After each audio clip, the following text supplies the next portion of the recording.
Boa noite. Olá, boa noite. E aí, como é que você está, Gleice? Boa noite, amigo. Tudo ótimo, graças a Deus. Você está conseguindo me escutar bem? Estou escutando tranquilamente. E você? Oh, coisa boa, aqui também está ótimo. É uma alegria, você sabe, gigantesca de estar junto com você hoje à noite e os demais irmãos do Madre Teresa, que a gente tem um carinho gigantesco por essa casa. São laços já desde a fundação ou até de antes. Bem antes, né, da fundação? Sim, a gente já queria deixar o nosso abraço fraterno para os irmãos da Madre Teresa e todos que estão chegando aí na live. Boa noite aí para a Jonas, que acabou de entrar, Dinha. Boa noite a todos. Sejam todos bem-vindos. E o tema hoje que você traz é belíssimo, né? O amor na perspectiva de Paulo de Tarso, né? É um trabalhador de Jesus que exprimiu esse sentimento quando passou a seguir o Cristo como ninguém. Então, vamos dar início, já são 19h30. Eu vou fazer a prece e logo em seguida lhe passo a palavra. Ok, amigo, ok. Possa fechar nossos olhos e erguer nosso pensamento a Deus e ao Mestre Jesus. Agradecidos pela oportunidade concedida de estarmos aqui para mais uma noite de reflexão. Pedindo sempre o seu amparo através da espiritualidade amiga a inspirar e amparar encarnados e desencarnados que participaram conosco juntos nessa live. Certo que o Divino Irmão é e sempre será a luz a nos guiar. Agradecemos a espiritualidade, agradecemos a Jesus, mas acima de tudo agradecemos a Deus, nosso Pai. Louvado seja o nosso Pai. Que assim seja. Agora, passo a palavra para a Gleicia, servidora do Núcleo Espírita Madre Teresa de Calcutá. A palavra é toda sua, Gleicia. Bom,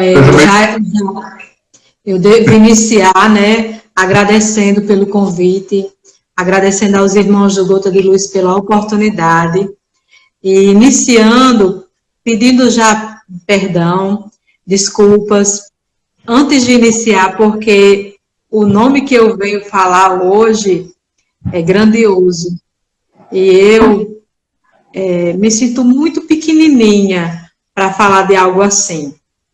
Mas o que me invoca também é a lei de amor, na perspectiva de Paulo de Tarso. Então, é algo que eu me identifico muito. E para a gente iniciar, a lei do amor está no capítulo 11, no item 8, e todos nós já conhecemos esse evangelho. Eu vou só falar um pouco, porque tem duas partes que eu me identifico demais nesse evangelho. É que quando no começo começa explicando, por exemplo, que no início nós só temos instinto, o homem só tem instinto. Evoluindo mais e se purificando é que nós chegamos às sensações. E aí depois, entrando em plenitude, em transformação, nós chegamos aos sentimentos.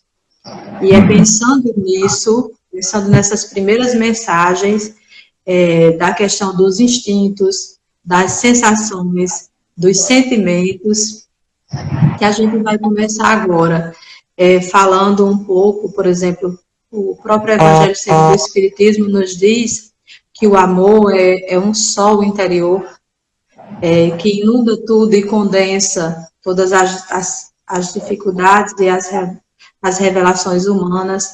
Diz também que aquele que ama age de modo leve, pisa leve, vê as coisas de uma forma diferente.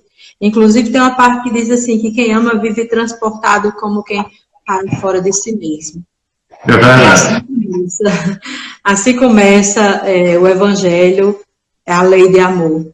E aí não tinha como a gente, para falar de Paulo de Tarso, eu coloquei como perspectiva três caminhos, porque senão, nossa, quanta coisa, né?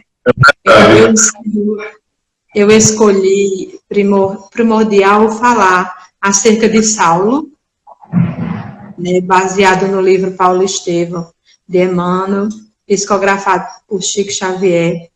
Eu vou fazer mais ou menos uma perspectiva de Saulo. Depois a gente vai para Paulo, e aí a gente finaliza falando do capítulo 13 da primeira carta aos Coríntios, né, quando ele fala sobre o amor ou a caridade, que em traduções, na verdade, significam a mesma essência. Não é isso, amigo? Isso mesmo. Então, para a gente iniciar, a gente vai imaginar, por exemplo, um Saulo, homem forte, viril, de uma grande formação intelectual, vindo de uma família abastada, um homem que foi educado e preparado para ser um líder religioso, um líder social. E aí eu vou destacar agora algumas coisas que Saulo amou, né? Uma das coisas que ele amava e defendia veementemente era a questão da religiosidade. E aí nós vamos ver isso mais adiante, a questão da religiosidade baseada nas leis, principalmente em defesa da lei, e o saber teórico, o saber intelectual, ele que teve a sua formação grega, que teve, por exemplo, como um grande inspirador intelectual Gamaliel, que era um dos grandes sábios da época. Então, esse Saulo, que a gente começa assim, ele valorizava muito essas questões, né?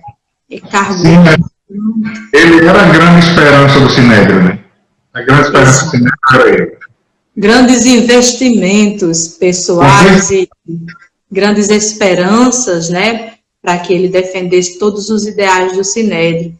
E ele representava grande liderança, enorme poderio, grande influência social na época, todas as suas amizades, o seu rol social era baseado nessa questão de tanta influência que ele tinha nessa época. Um homem que defendia veementemente as convenções sociais, né? Todas as questões importantes, ou seja, para a gente resumir aqui, Saulo, ele defendia muito todos os ideais do homem encarnado. Todos os ideais do homem que vive na Terra, e aí a gente vem tocar na questão que significa a questão da religiosidade. Amava as leis, conhecia brilhantemente, defendia essas leis veementemente, até que teve todas as condições que trouxeram uma grande mudança na sua vida. A gente sabe que ele foi um grande perseguidor do cristianismo, que causava o terror. Ele era conhecido pela sua postura forte, autoritária. Tudo isso eu tenho que deixar claro em defesa dos ideais em que ele acreditava. Verdade. Dos ideais que ele colocava toda a sua fé, toda a sua força, toda a sua energia em defesa dos ideais e da proteção da lei. Para que a sociedade se mantivesse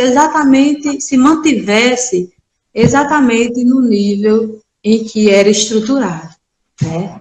E sempre nos caminhos de Saulo houveram algumas pessoas que o influenciaram bastante, né?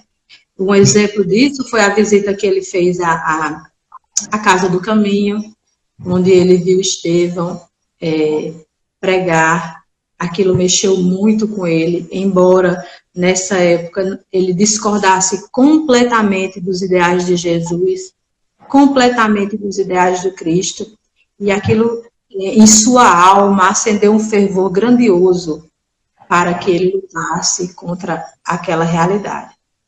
É verdade, isso é porque Saulo, como ele defendia as leis mosaicas, e tudo que surgia que não fosse das leis mosaicas, para ele era coisa de louco. E para ele Jesus era um louco, era isso. Exato. E aí, o tempo todinho que eu vou falando para todos nós, eu devo lembrar, a gente coloca Paulo de Tarso como algo grandioso e realmente é. Mas eu quero destacar a humanidade dentro da sua história. E aí, nisso a gente se assemelha a ele. Quantas e quantas vezes os conhecimentos que não estavam baseados na nossa realidade a gente descartou?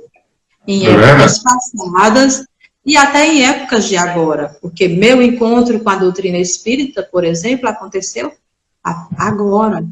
E durante muito tempo eu neguei tudo isso. Há 10 anos ouvindo o chamado. E assim como o nosso amigo Saulo, eu relutando. Mas aí, o que acontece de fenomenal nessa história? Nessas perseguições que ele fazia ao cristianismo, aos seguidores do Cristo, após ter perseguido e executado o próprio Estevão, e depois de ter descoberto, por exemplo, que Estevão era Gesiel, irmão de sua amada Abigail, ele segue o caminho da perseguição, e ele resolve ir para Damasco, atrás de perseguir um grande cristão, que é Ananias. E aí a gente chega num ponto crucial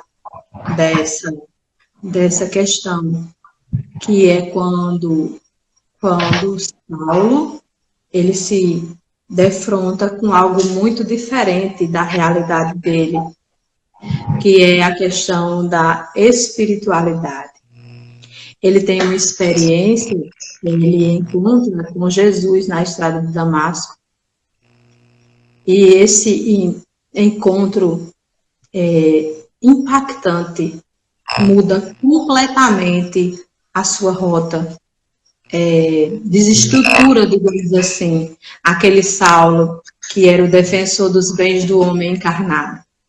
Porque ele estava diante de uma realidade, até então, para ele, imperceptível, que era a questão espiritual. Ele encontrou com Jesus não encarnado, não Jesus em carne, não aquele que pregava antes. Ele encontrou com Jesus espírito.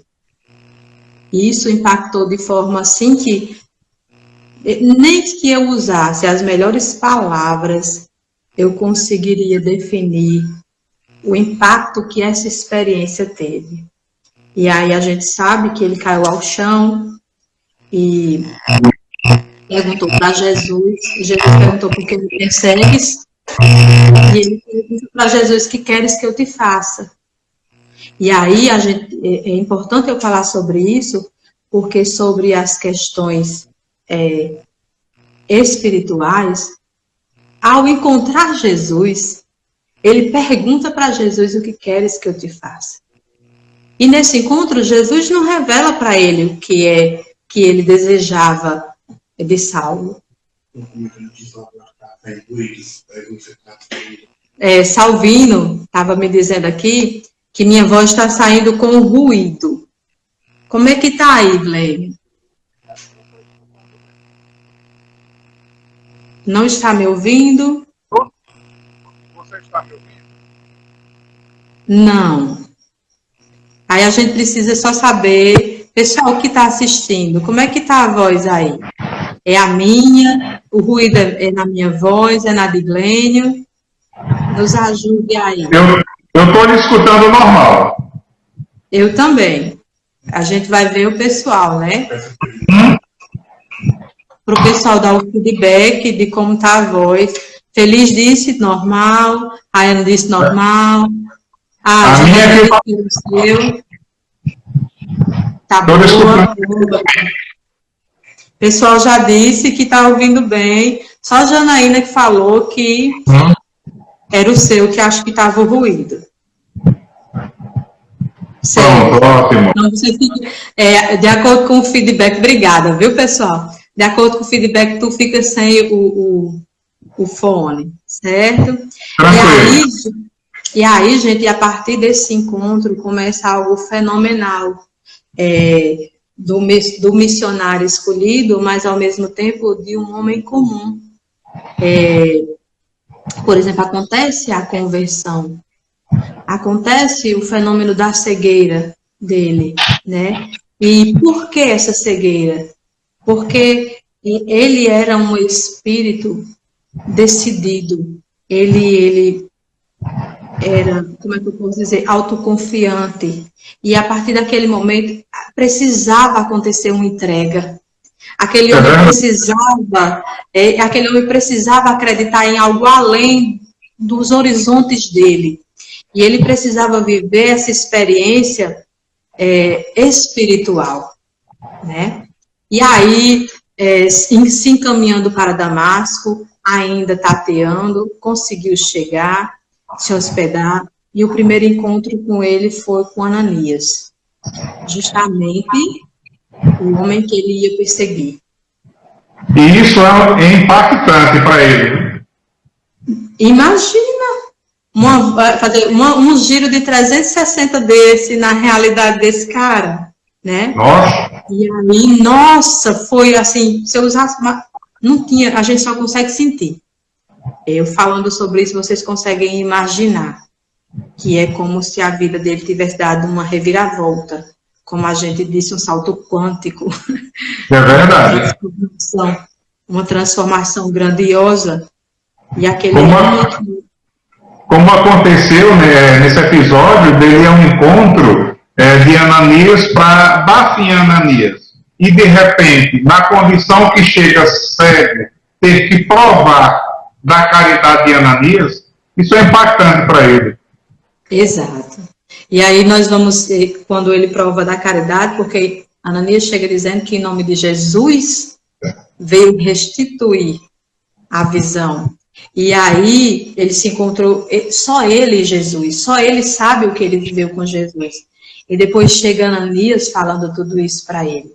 Então, eu escolhi essa parte para que a gente fixasse melhor essa questão, para que a gente entenda a questão da espiritualização de Paulo, que agora, por ele mesmo, ele escolheu se chamar Paulo, né? Não mais Saulo.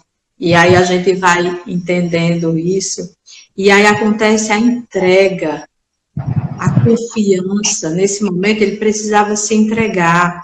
Ele precisava dessa experiência espiritual, que a gente sabe que mais adiante ele vive experiências espirituais também, quando ele se comunica com Jesus, quando ele se comunica com Abigail em espírito, quando ele se comunica com Estevão também em espírito.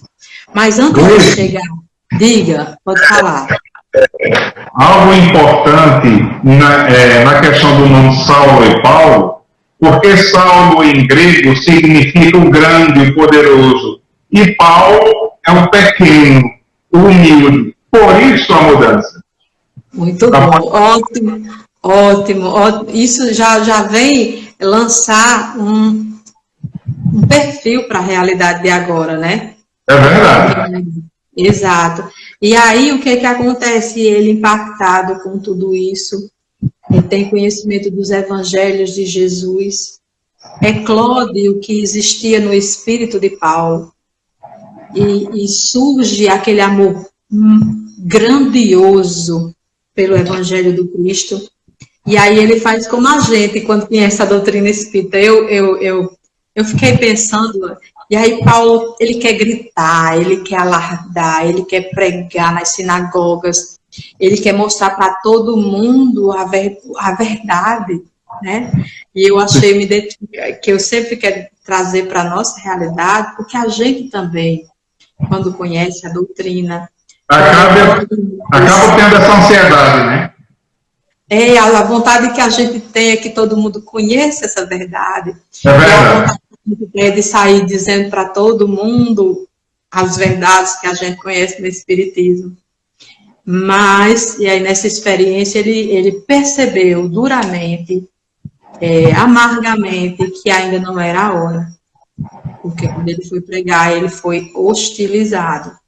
Ora, ele se transformou, os outros ainda não. E aí o que eu acho magnífico, Glânia, assim, maravilhoso, é que ele vai em busca de respostas e com ele mesmo, entende? E aí eu vou dizer para vocês o que acontece nessa transformação de Saulo para Paulo, e quando tudo isso acontece, o verdadeiro encontro com Jesus, o sentir verdadeiramente o evangelho transforma ele de uma forma, mas não uma forma mágica, não de uma hora para outra. Mas eu quero que vocês entendam que foi o seguinte: o agir de Deus na vida de Paulo foi usando, Paulo foi moldado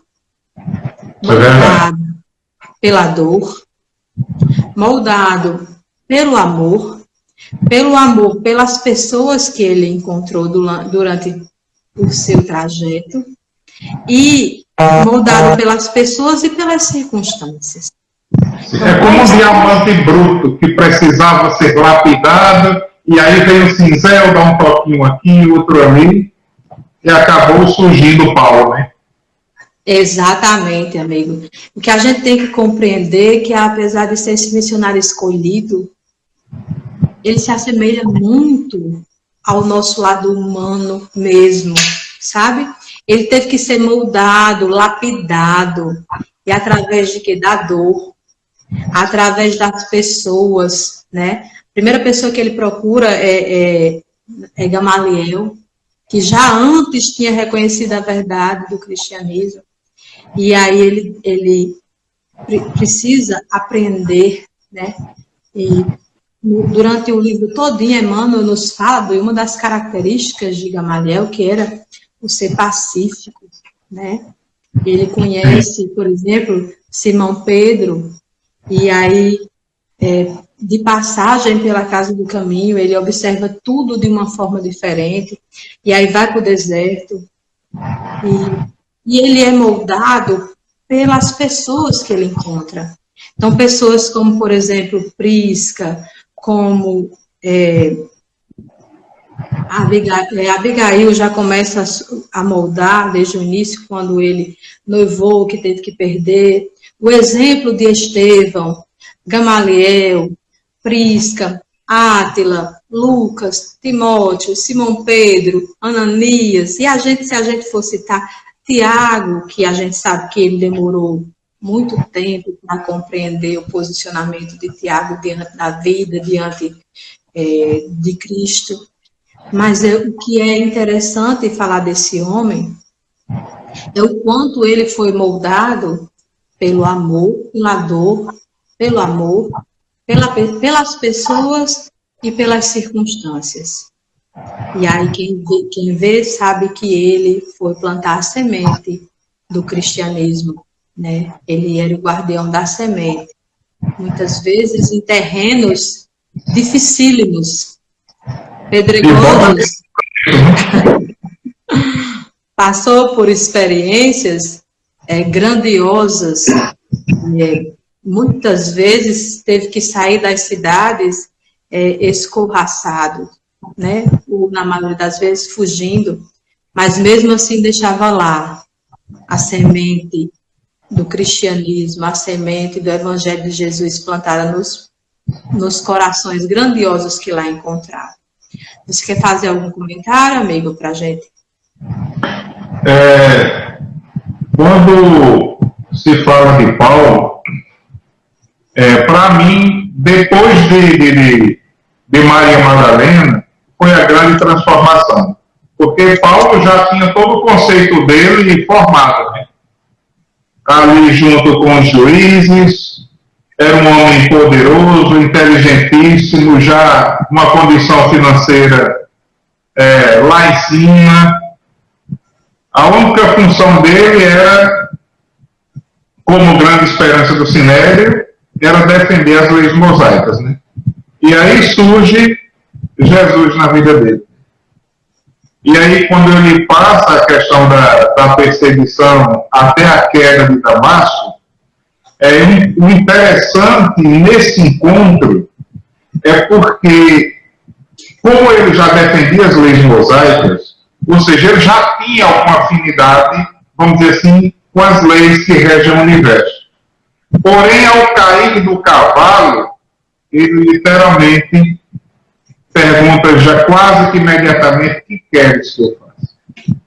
Colocando-se à disposição do Cristo, sem desculpas, sem olhar para trás, mas vislumbrando a luta que já teria pela frente.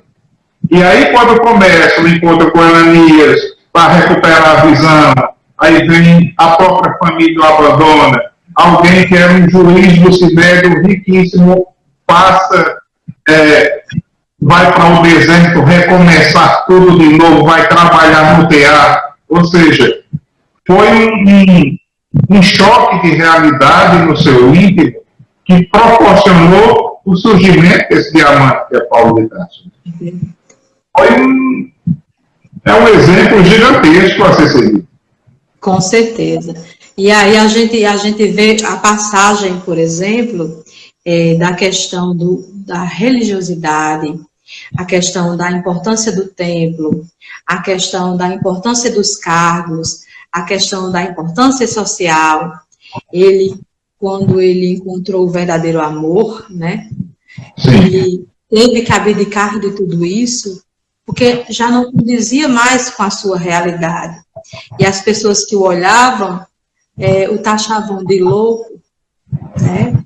De que ele estava totalmente errado. E quem de nós não já passou por algo parecido também? E aí, ele, com aquele desejo de trabalhar, ele teve que se moldar primeiro às circunstâncias. Foi estudar sobre o Evangelho, salvo engano, durou quase 5, 6 anos. Exato. Para poder assumir a sua posição, né? Não é só querer assumir, tem que se preparar. E foi o que aconteceu com ele no período do deserto, né? Exato, e aí justamente o que eu ia ajeitar com a conexão, então, era justamente o que eu ia dizer, que se assemelha à nossa caminhada. Veja que ele teve que, primeiro, ir em busca do seu eu interior, tentar se resolver com a sua culpa, com o seu remorso, com os seus sentimentos.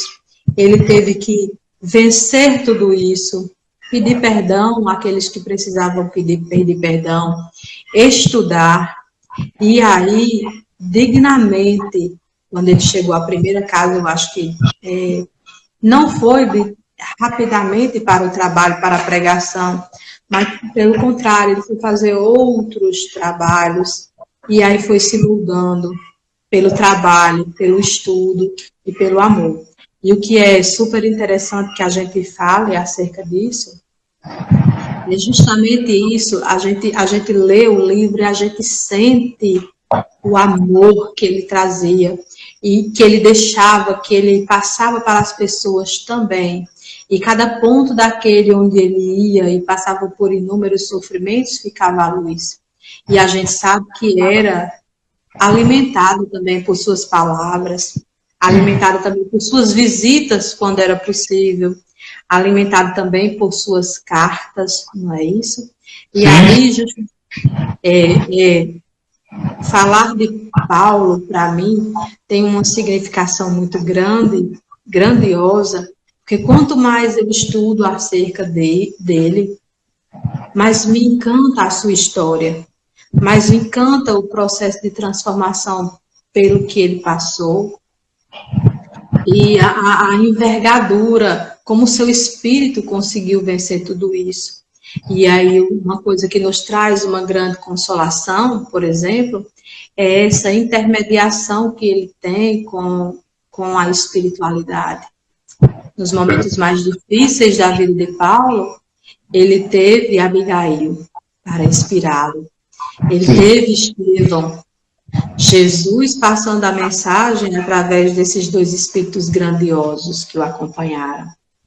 E aí, quando a gente fala disso, é importante frisar que na sociedade da época tudo era muito mais complicado. Ah, sem dúvida. Inimaginável para os nossos tempos de hoje. Complicadíssimo. Então, uma das coisas que a gente se identifica muito é a questão das casas, né, das reuniões que se faziam para pregar o evangelho, eram sempre lugares muito simples, na casa de alguém, e eram escondidos, né, porque nessa época, em épocas de perseguições grandiosas, muitos deles foram sacrificados, né, por exemplo, os cristãos viraram diversão, porque muitos deles foram ao sacrifício. Mas aí, meio a tantas essas ideias plantadas. Cleice, só uma pequena observação. Você falou uma coisa interessante a respeito de quando aqueles cristãos, até o próprio Paulo, para falar do cristianismo, se falar de Jesus, tiveram que esconder. O próprio Paulo, quando foi preso, estava pregando, estava no cemitério, quando foi preso, por volta dos 80 anos. E a gente vê hoje as oportunidades que temos hoje em dia, uma facilidade tão grande, você vai na hora que quer, chega na hora que quer, ou seja, tanta facilidade que quando a gente olha para esse exemplo, para que a gente possa hoje, por exemplo, ir à casa espírita livremente, muitos tiveram que morrer para que isso acontecesse. Aí, e muitos alegam, não vou porque não tenho tempo. Pois é verdade? Mas é como a gente estava falando, a questão da semente plantada, e a maior preocupação de Paulo, de Pedro, de Lucas, de Timóteo, de Tiago, era encontrar, por exemplo, no meio desse terreno pedregoso, difícil mesmo, uma forma de que essa semente não se perdesse. Durante o livro inteiro, por exemplo, a gente acompanha a preocupação, eles se reúnem, eles procuram estratégia quando quando estão quase perdendo o rumo, é preciso eles se unem novamente e começam a pensar numa forma de proteger essa semente cristã, de proteger esse movimento do cristianismo que vem surgindo. E aí, justamente, bem nessa época, que Paulo escreve a primeira carta aos Coríntios. Em meio a essas tormentas, em meio a quando estão passando por muitas dificuldades, até dentro da própria casa, que por exemplo, nas ideias de Pedro, outro se identifica mais com as ideias de Tiago, quando se discute se deve haver circuncisão, não deve haver circuncisão, quando começa a se discutir as questões das regras acerca do cristianismo. E aí, Paulo, eu vou falar dessa carta porque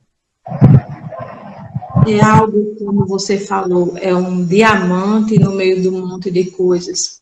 Então, essa carta de São Paulo aos Coríntios, ela tem uma perspectiva de que se acalmem os ânimos, de que no meio dessas discussões as coisas se tranquilizem. E Corinto a gente sabe que tem uma importância grandiosa, porque lá estava Abigail, de lá veio Gesiel, e Paulo vê Coríntios sempre de uma forma muito diferente. E aí, a gente estudando a carta de São Paulo aos Coríntios, ele trata disso, ele trata de apacentar essas coisas para que a igreja de Corinto se edifique, que a igreja se acalme, que os seus integrantes falem uma mesma língua e que as coisas fiquem organizadas. E aí, até o capítulo 12, ele fala mais ou menos nessa ideia. E aí vem o capítulo 13, que traz uma iluminação, eu diria assim, surreal. Eu sou muito fã demais desse texto. E aí hoje eu vou ter que voltar um pouco para explicar para vocês. Em minha adolescência, vocês não queiram imaginar, mas eu lembro que ouvia muito Renato Russo, ouvia muito Monte Castelo, estudei sobre, li Camões, e esse texto sempre falou comigo de uma forma diferenciada. Logo após, estudei o Evangelho, estudei a carta, no estudo que a gente fazia, e esse texto sempre falou comigo de uma forma diferente. Mas aí, quando eu conheci a doutrina espírita, quando eu fui ler sobre, quando a gente, sei lá, parece que, igual a Paulo, eclode algo diferente no nosso espírito, e aí esse texto passou a ter uma conotação totalmente diferente, e até quem me conhece sabe que eu tenho o versículo 2 cravado no meu ombro, que sem amor eu nada seria. Então, é a identificação grandiosa. E é acerca dessa carta que nós vamos falar agora. Então, a gente vê essa carta quando Paulo escreve, é como se ele estivesse tentando expressar no capítulo 13 toda a sua gratidão espiritual pela sua história, toda a gratidão por ter encontrado todas essas pessoas que o ajudaram a mudar a sua personalidade, que ajudaram a apacentar aquele espírito resoluto, forte. E todas as pessoas que Paulo foi encontrando no caminho foram suavizando o seu espírito. E aí, quando ele lembra de Corinto, ele lembra Abigail, ele lembra a história que ele teve com Estevão. E aí ele lança algo assim que é inenarrável, no meio de toda aquela realidade em que alguns integrantes diziam que mais importante eram as comunicações, que mais importante eram as inspirações, o que eles profetizavam, o que eles conseguiam fazer. Paulo veio com uma proposta grandiosa, que sem amor, mas sem amor, nada tem sentido. E aí, nessa hora, Jesus fala através de Paulo. E ecoa em nós, quando a gente lê, quando a gente sente verdadeiramente o que esse capítulo tem a dizer, ecoa. Nosso espírito transcende. Aí eu volto àquela palavra lá do Evangelho, a gente se sente como se estivesse fora de nós mesmos, né? E aí é interessante dizer, por exemplo, que o capítulo 13, ele é um hino ao amor. Ele é um hino à caridade, ao ágape, ao que de mais sublime possa existir nesse universo. Coisa que o próprio Evangelho diz que a gente ainda está longe. É verdade. Bem longe de compreender, né? Mas a gente está aqui, na verdade, nessa tentativa. E fala sobre a questão do amor de Jesus. E, já que eu estou falando do Evangelho segundo o Espiritismo, a gente nos remete também à questão da parte que tem a caridade, segundo Paulo. O texto, né, que tem a caridade, segundo Paulo, que está no capítulo 15, o item 6, que se traduz, dependendo da tradução, ainda que falasse a língua dos homens, dos anjos Sem amor eu nada seria, ou sem a caridade, porque também existe essa tradução no Evangelho segundo o Espiritismo, eu nada seria. E aí a gente vai em busca da caridade no sentido que Jesus já entendia, no Livro dos Espíritos, se eu não me engano, a questão 886, que é a benevolência, a indulgência e a perdão das ofensas. E a gente traduz assim para a nossa realidade, que a caridade é o amor colocado em prática. E aí a gente vem, por exemplo, o capítulo 13, a gente divide em versículos, porque é bem interessante, por exemplo, que do versículo 1 ao versículo 3, ele fala do amor que dá sentido à vida. Olha, não adianta, por exemplo, vou trazer para cá, não adianta riqueza, nem poder, nem nada, porque sem amor, nada seríamos. Então, o amor é o que impulsiona a vida. É o que dá perenidade às coisas, né? Porque o que você acabou de falar aí é tudo transitório. Só as coisas que se originam dos sentimentos reais é que transcendem um pouco, é que vão para a eternidade da vida. As demais coisas são transitórias. Então, a gente entende, por exemplo, para a biologia, o maior alimento da planta é a seiva. Então, para nós, o maior alimento da nossa alma, do nosso espírito, o que nos impulsiona, o que nos direciona, o que nos faz seguir é este amor. Embora a gente ainda não tenha nem a noção do que seria este amor, mas que a gente compreenda, por exemplo, esse amor que Jesus tem por cada um de nós, que não precisa que a gente busque, ele vem até nós. E aí nós temos o capítulo de 4 a 7, né, que fala sobre a questão do amor que planifica, do amor que aperfeiçoa, quando fala que o amor é paciente, quando fala as diversas características desse amor, né? E é super interessante que esse amor que planifica, o amor que expande, o amor que faz com que a gente traga tudo isso para o nosso cotidiano. E aí, quando eu falava no início, por exemplo, da questão da religiosidade, a gente, igual Paulo, parte da religiosidade para a espiritualidade. Quando a gente traz esse amor, por exemplo, para o nosso cotidiano, para o nosso dia a dia, para o trato que a gente tem com as coisas. Você está ouvindo, viu? Ele é o controlador do tempo. Aí ele veio aqui, eu me aguento, eu sorrio. Mas essa espiritualidade viva, esse convite que Paulo, como espírito grandioso, mas também como humano, traz para a gente, dessa transformação, do sentir essa energia que planifica, que nos aperfeiçoa, que nos transforma, que nos impulsiona no que a gente tem para seguir. E aí nós temos também o capítulo... Nós temos o capítulo, perdão, eu tinha dito que era de 8 a 12, na verdade é de 4 a 7, quando Paulo fala das características desse amor. E de 8 a 12, ele fala desse amor que planifica. E aí ele finaliza falando das 3 virtudes. Que a gente vai beber nesse texto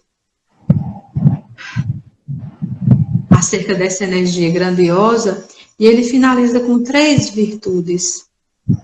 E ele fala de fé, ele fala de esperança e ele fala de amor. E aí, quando ele fala de fé, a gente tem que destacar, por exemplo, quando a gente pensa em fé, quando a gente sente essa fé, é importante a gente saber que essa fé é o amor, é o nosso amor por Deus, né? E Jesus, quando em João, no capítulo 14, versículo 23, ele nos fala o seguinte: se me amares, guardará os meus mandamentos. Então, o amor de Jesus também nos chama para a fidelidade, né? Que ele fala de amar a Deus sobre todas as coisas, ele fala de amar ao próximo como a si mesmo. Essa fidelidade espiritual que nós temos que ter, né? Eugênio de Paiva está perguntando, cadê meu amigo Glênio?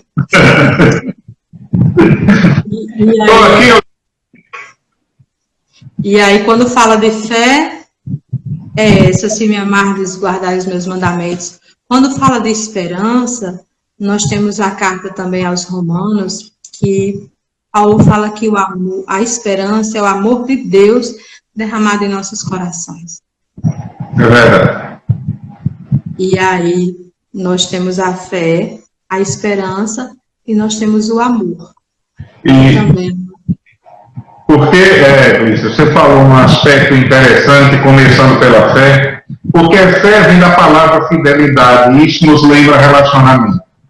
E a fé, ela só se estabelece quando há um relacionamento sincero entre nós, Jesus, as leis divinas e, consequentemente, Deus. Aí a fé se consolida, independente das situações. E aí vem a esperança, não de esperar, mas de esperançar. Que a gente vai confiar que vai dar tudo certo, apesar de. E aí, fé e esperança. E aí, a gente, de uma forma mais simples, a gente pode dizer que a fé é a busca e a esperança é o retorno. E tudo isso intermediado pelo amor. Pela caridade, que é o amor em prática. Então, que a gente consiga beber dessa seiva, que a gente consiga trazer para o nosso espírito esse bálsamo e entender o amor, a relação que nós temos com Jesus, a relação que nós temos de trazer esse amor para o nosso cotidiano. E aí, Paulo precisou, por exemplo, ele já sabia em toda a sua caminhada que uma hora ou outra ele precisava entregar a vida física dele em nome do Cristo. E durante toda essa caminhada ele sabia que isso aconteceria. E realmente ele foi sacrificado por defender a bandeira de Jesus, esse amor grandioso que, quando ele sentiu, fazer como você, em relance, milésimo de segundo, ele já perguntou: que queres que eu te faça? Então ele já estava entregue. E que o exemplo de Paulo fala. Já estava realizado. E o exemplo de Paulo fala com a nossa alma também, que a gente escute o chamado de Jesus e, sem pensar, sem pestanejar, a gente responda: que queres que eu te faça, Cristo? E aí, não é, amigo? Esse é o convite, o verdadeiro convite da noite de hoje. Que a gente saiba o que a gente deve fazer pela causa do Cristo. A gente não precisa fazer como os primeiros cristãos redimidos, que precisavam entregar a vida física. Agora a prova é outra, você sabia, amigo? Vou te contar. A prova agora é viver pelo Cristo. Viver e mostrar, exalar, digamos assim, que nós somos do Cristo. Que nós, nem que seja lá em instintos, nem que seja lá em emoções, nem que seja lá em pequenos sentimentos, mas a gente consegue se conectar com Cristo. E que a gente expanda tudo isso e que isso seja sentido ao olhar a forma como eu trabalho, como você trabalha, como a gente trata as pessoas, como a gente vive. Esse é o nosso desafio hoje. Colocar esse amor esse amor sublime, que sem ele na vida não tem sentido. E eu nem estou falando dessa única vida. Sem ele nós não teríamos sentido. Colocar esse amor no nosso cotidiano, na nossa vida, na nossa existência. É verdade, é verdade. E colocando esse sentimento, a gente vai para uma coisa que vamos dizer assim, não tem como fugir. O próprio Paulo, na codificação, eu não me recordo, acho que é no livro dos Espíritos, ou é no Evangelho, me deu branco, eu não consigo me lembrar. Ele diz: gravitar para a unidade divina, eis o fim da humanidade. Ou seja, só em a gente não atrapalhar, a gente já caminha para Deus. O problema é que muitas vezes a gente atrapalha demais. Então é um imperativo da lei. E no texto que você trouxe, da lei de amor no Evangelho, no item 9, eu estava vendo, quando você falava, eu estava dando uma olhada nele, o amor é de essência divina em todos nós. Do primeiro ao último, temos no fundo do coração a centelha desse fogo sagrado. Ou seja, a centelha é algo bem pequenininho, mas é um fogo que vem de Deus, é algo eterno, ele não se apaga. Cabe a nós transformar essa centelha, que é algo pequeno, num farol. Por isso Jesus: acendei a vossa luz.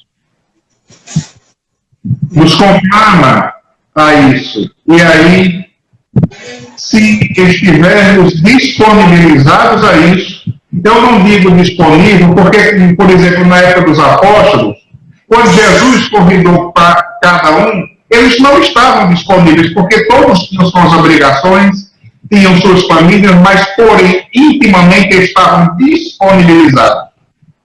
Por isso que seguiram.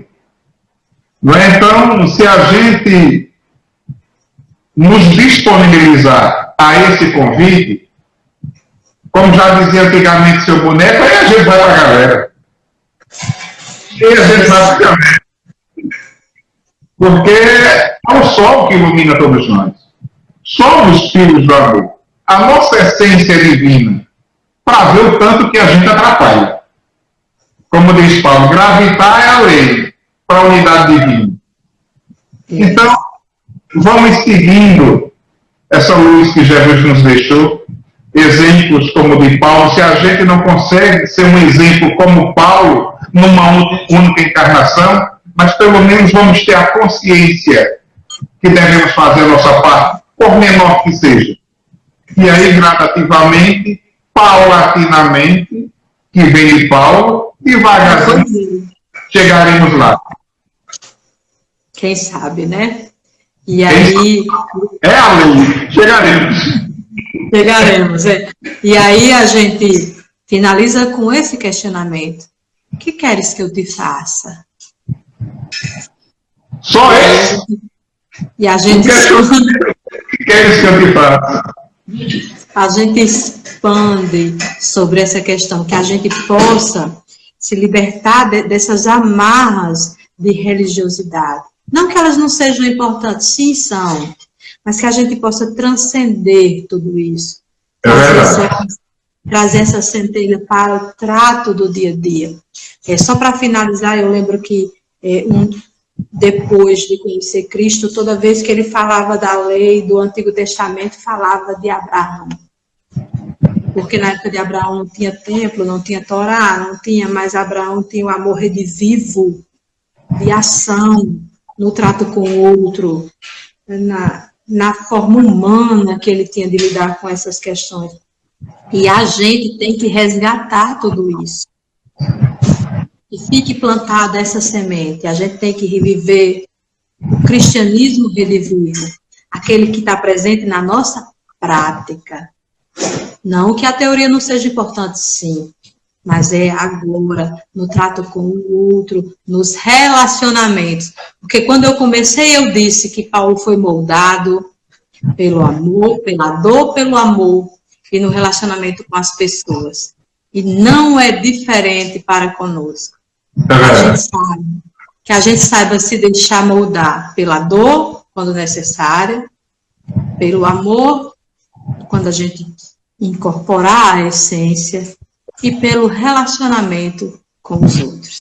É verdade. Luiz, como você fala de Paulo, eu só me lembro, para que a gente possa encerrar, que o tempo está chegando.